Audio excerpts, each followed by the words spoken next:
গতকালকে ঢাকা মেডিকেলের আমরা একটি ঘটনা শুনতে পেয়েছি। ঢাকা মেডিকেলে আমাদের যে ডাক্তার ভাইরা রয়েছে তাদের গায়ে হাত তোলা হয়েছে। যে যারা হাত তুলেছে তারা কি অভিযোগ করেছে? তারা অভিযোগ করেছে সেখানে নাকি একজন যে পেশেন্ট মারা গিয়েছিল সেখানে ডক্টরদের গাফিলাতি ছিল, ওই ঢাকা মেডিকেলের গাফিলাতি ছিল। এখন প্রশ্ন হচ্ছে যে ডক্টরদের বা ঢাকা মেডিকেলের যে গাফিলাতি ছিল কিনা এটি নির্ধারণ আপনি কিভাবে করতে পারেন, কোন এক্সপার্টিজের ভিত্তিতে এটি নির্ধারণ করতে পারেন এবং এই অথরিটিটা আপনাকে কে দিয়েছে? যদি কোনো গাফিলাতি থেকে থাকে, ডক্টরের হোক, প্রশাসনের হোক, কিংবা যে কারো হোক, কিংবা কর্তৃপক্ষের হোক, অবশ্যই তার বিচার হবে।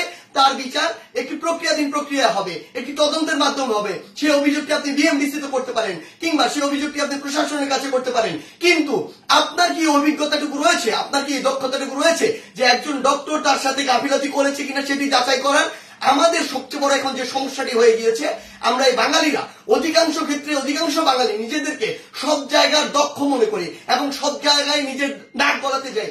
আপনি আমাকে একটি জিনিস বলুন, যে ডাক্তার 5 বছর ধরে এমবিবিএস পাস করলো, 1 বছর ইন্টার করলো, এরপর বছর বছর ধরে বিভিন্ন ডিগ্রি নিল, পড়াশোনা করলো, তিনি একজন পেশেন্টকে যেভাবে ডিল করেন, তিনি পেশেন্টের ভিতরের এবং বাইরের বিষয়গুলো যেভাবে জানেন, যেভাবে ট্রিটমেন্ট করেন, আপনি কিভাবে মনে করেন আপনি সেই পড়াশোনা না করে শুধু বাইরে থেকে দেখে নিজের চোখে যা মনে হলো তা দেখে তাকে একটি নির্দিষ্ট রেজাল্ট দিয়ে দিচ্ছেন, একটি নির্দিষ্ট ব্লেম দিয়ে দিচ্ছেন?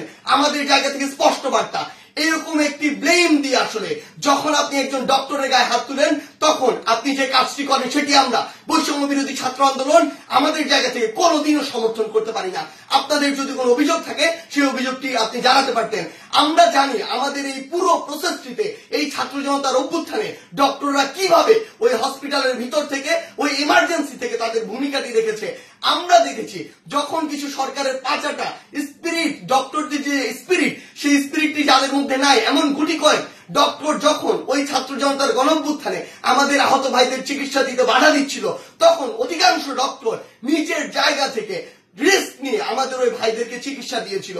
এমন অধিকাংশ ডক্টর রয়েছে যারা ডক্টরদের স্পিরিটটি ধারণ করে এবং আমাদের এই পুরো সময়টিতে আজকে পর্যন্ত আমার হসপিটালে যে আহত ভাইগুলো রয়েছে তাদেরকে নিরবিচ্ছিন্ন সেবা দিয়ে যাচ্ছে নিজের কথা চিন্তা না করে। সেই জায়গায় যখন এরকম করে কোন একজন আমার ডক্টর ভাইয়ের উপর এভাবে হাতটি তুলে, আমরা এটি কখনো সমর্থন করতে পারি না। আমাদের জায়গা থেকে একদম স্পষ্ট একটি বার্তা, সেটি হচ্ছে যে আমরা প্রশাসনকে, মাননীয় স্বাস্থ্য উপদেষ্টা, ডিজি হেলথ সহ সকলকে একটি বিষয় স্পষ্ট করে বলতে চাই, আমাদের যারা মেডিকেলের ভাইরা রয়েছে, ইন্টার্ন ডক্টররা রয়েছে কিংবা হসপিটালের যে ডক্টর ভাইরা রয়েছে, তাদের সাথে আমরা এই জায়গাটিতে একাত্মতা ঘোষণা করছি। তাদের নিরাপত্তার সর্বোচ্চ ব্যবস্থা করতে হবে। তারা দিন রাত 24 ঘন্টা আমাদের জন্য কাজ করছে, অথচ কেউ একজন চাইলো আর একটা ব্লেম দিয়ে তাদের গায়ে এসে হাত দিয়ে দিল, এটি আমরা আমাদের জায়গা থেকে কখনো মানতে পারি না। আমাদের জায়গা থেকে একটি স্পষ্ট বার্তা হচ্ছে তাদের এই নিরাপত্তার ব্যবস্থাটি করতে হবে। এবং গতকালকে ঢাকা মেডিকেলে যদি ওই পেশেন্টের মৃত্যুর জন্য কোনো কর্তৃপক্ষের হোক, ডক্টরের হোক গাফিলাতি থেকে থাকে, তদন্ত সাপেক্ষে তার যেমন বিচারের আওতায় তাকে আনতে হবে। কিন্তু গতকালকে ওই আমার ডাক্তার ভাইয়ের গায়ে যে হাতটি তুলেছে অপারেশন থিয়েটার থেকে বের হওয়া একজন ডক্টরকে, তার অবশ্যই দ্রুততম সময়ের মধ্যে তাকেও গ্রেফতার করে তাকেও বিচারের আওতায় আনতে হবে।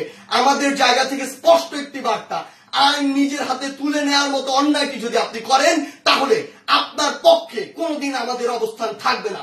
ধন্যবাদ।